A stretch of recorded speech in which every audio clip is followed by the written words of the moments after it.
So you designed your website yourself. You're just getting started and you probably don't have a big enough budget to hire a fancy web designer.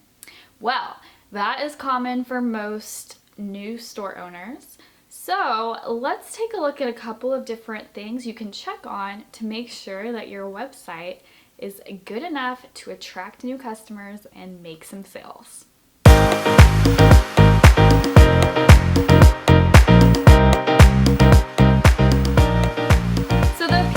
Your store's website will either build trust or reduce it, because your website is going to serve as your brand's virtual storefront. So it's just like having a brick and mortar store. You have to make sure that your window display looks nice and that the inside of your store looks nice, otherwise customers won't want to shop with you. So let's take a look at a couple of ideas that you can check on to make sure your store is up to par. So what you want to do first is go through your website and pretend that you are the customer. You want to click on every single link on every single page. And yes, that will take a little bit of time, but it's worth it because the last thing you want to have is a broken link. So let's say on your About Me page, you have a link to products or something, or a certain product. If you click on it and it doesn't work, that's gonna frustrate your customers and they're gonna quickly exit out of your page. So you should go through your entire website and make sure everything works as it's supposed to. So next we wanna make sure that your website is optimized for not only desktop, but also for mobile. So what you can do is go to your URL on every browser that your computer has. So Google Chrome, if you have a MacBook, check it out on Safari, check it on Mozilla Firefox, whatever browsers you have, go to your URL and just make sure it looks okay. And then you also want to pull out your phone and go to your website from your phone and just take a look and make sure that everything still looks okay. So these days, most websites, especially Shopify, they will have it optimized for both desktop and mobile. But that doesn't mean that they have everything perfected. Sometimes you might have a picture on your website that looks amazing on desktop, but then when you pull it out on your phone, it's just the wrong size and it looks off. So definitely double check on both. Now, one thing I hear people say is, I bought an expensive theme on Shopify, why am I not getting any sales?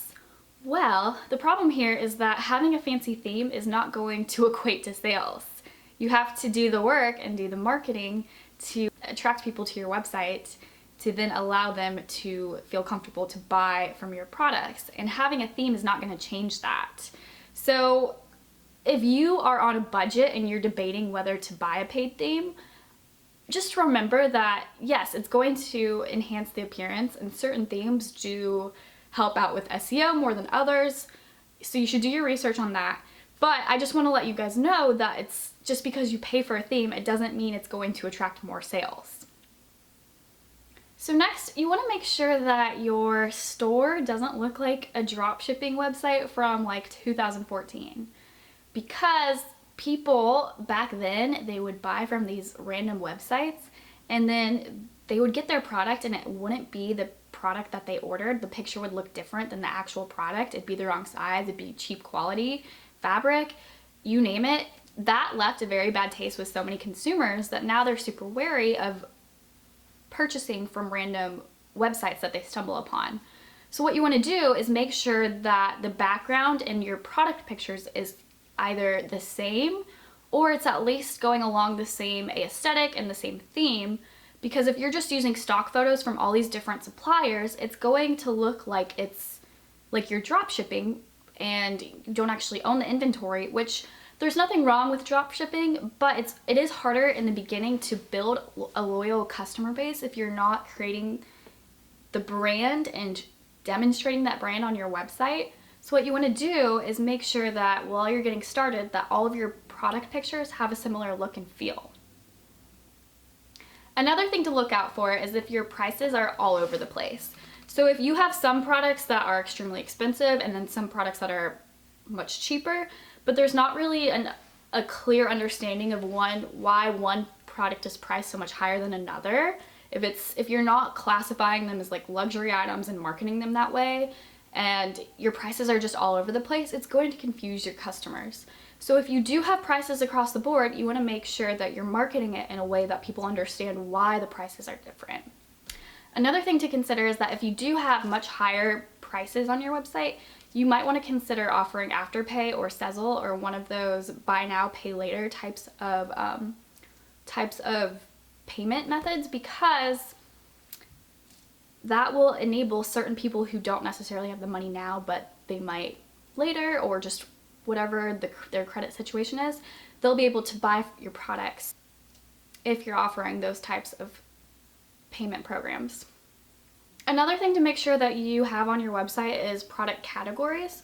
So if you have, let's say you only have 10 products, 12 products, somewhere around that, but you're not putting them in categories, if you're just putting them all in one page, your catalog or your new collection or whatever you call it, it's going to kind of irritate certain customers who, when they look at a website, they're going to navigate often by things like product categories like tops, bottoms, outerwear, sweaters, those types of things. So if you can categorize your products into those product categories and make sure the navigation pane on your website flows smoothly, that will definitely help your customers navigate through your website and make sure they're not getting frustrated and clicking out of your website before they even start to view your products.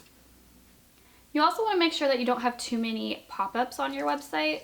So it is a good strategy to have an email pop-up where you collect subscribers' email addresses, but you want to make sure that you aren't overwhelming them with those pop-ups, because I've clicked on websites before where there's just like all these pop-ups, you click out of one and then there's another, and it's frustrating because I don't even have a chance to look at the website. I also recommend, if you do have a pop-up message, delay it at least like 10 seconds. There's different ways you can delay it depending on the app you're using, but some apps will let you delay it until someone has scrolled down to a certain point on your page.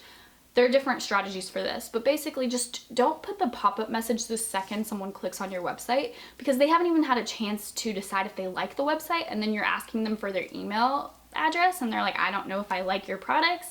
So if you can delay it, that gives them a chance to view their products, make a decision, and then decide, yes, I do like this website, I do want to get the discount code that you're offering in that pop-up. You also want to make sure you have your logo on your website and a clear and consistent brand scheme. So you want to have colors on your website that are part of your brand. You don't want to just randomly throw in colors here and there. They need to be part of your brand's colors. So come up with those 3 to 5 colors for your brand, and also have your logo displayed so that customers can identify your brand and start to connect with it and connect with those colors. And if you would like to learn more about this, I do have a video and I will link to it in the description bar. But definitely make sure that your website looks and feels cohesive. You also want to make sure that you proofread your website. So another thing that will deter your customers from shopping with you is if you have spelling mistakes. And it happens so much more than you would think. People just don't like to proofread. So once again, when you're going through your store as your customer, like I said in tip number 1, you want to make sure that you are looking for spelling mistakes. You might even want to have a friend or a family member go through it as well and look for spelling mistakes, because you might not notice something that they do. You can also use a website like Grammarly, where you can, every time you have a paragraph or whatever, you can enter it into Grammarly and make sure that you have the appropriate grammar for that message. You also want to make sure that you have your shipping times indicated somewhere on your website, so people aren't going to have to wonder when they're going to receive their product. You want to have a set policy for shipping, and you want to stick to it. And if you don't, a lot of customers won't end up purchasing from you because they want to make sure that they don't have to wait 3 months to get the product. Another thing you want to do is make sure the quality of all of your images is high enough. You don't want to put blurry photos on your website of your products, because that just screams amateur. You also want to make sure that your website just builds trust overall. Some things you can do are add social proof. So if your customers have reviews of your products, you want to include those. There are a ton of different apps you can use to collect reviews and post them on your website. You also can share pictures of your customers wearing your products.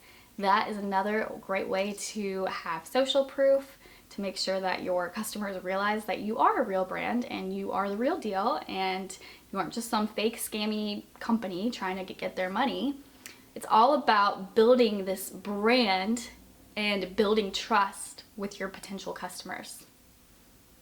And lastly, I just want you guys to realize that even though you're selling products online, you still need to market them and sell those products as if you had a brick and mortar store. You have to sell the product to the potential customer. You can't just expect them to come to your website and say, oh, this is cute, click, buy. It just doesn't work that way. You have to still come up with strategies to sell that product to them through your copy, through your pictures, through your social media marketing, through your email marketing, everything.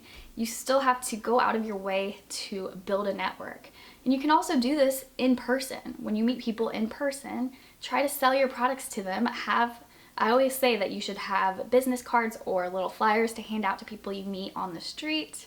And that way that you are getting your store's name out there. Because with a website, you just still have to go out of your way to let people know it exists.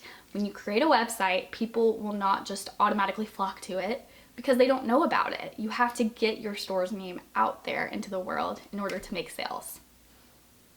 So that's it for today, guys. I hope you enjoyed this video. I love sharing tips and tricks to help you guys improve your websites, so I will continue to come up with some new videos all about Shopify and making sure your website is optimized, especially with SEO and making your brand message apparent to your customers.